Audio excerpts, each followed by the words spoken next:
আসসালামু আলাইকুম।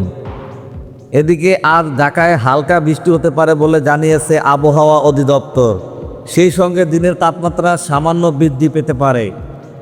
শনিবার 19 জুলাই ঢাকা ও এর পার্শ্ববর্তী এলাকার জন্য দেওয়া 6 ঘন্টার পূর্বাভাসে এ তথ্য জানানো হয়। পূর্বাভাসে বলা হয়, ঢাকার আকাশ আজ অস্থায়ীভাবে মেঘলা থাকতে পারে, সেই সঙ্গে হতে পারে হালকা বৃষ্টি। এছাড়া দিনের তাপমাত্রা সামান্য বৃদ্ধি পেতে পারে। এ সময় পশ্চিম, দক্ষিণ, পশ্চিম দিক থেকে ঘন্টায় 10 থেকে 15 কিলোমিটার বেগে বাতাস প্রবাহিত হতে পারে। এদিকে সকাল 6টায় ঢাকায় তাপমাত্রা রেকর্ড করা হয়েছে 28.1 ডিগ্রি সেলসিয়াস। এ সময় বাতাসের আর্দ্রতার পরিমাণ ছিল 91%। গতকালের সর্বোচ্চ তাপমাত্রা ছিল 32 ডিগ্রি সেলসিয়াস।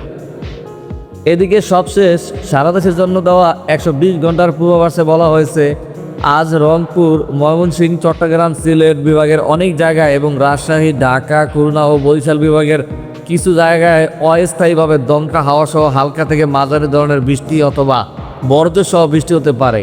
সেই সঙ্গে রংপুর, ময়মনসিংহ, চট্টগ্রাম ও সিলেট বিভাগের কোথাও কোথাও মাঝারি ধরনের ভারী থেকে ভারী বর্ষণ হতে পারে। সারা দেশে দিনের তাপমাত্রা সামান্য বৃদ্ধি পেতে পারে এবং রাতের তাপমাত্রা প্রায় অপরিবর্তিত থাকতে পারে বলে জানিয়েছে আবহাওয়া অধিদপ্তর।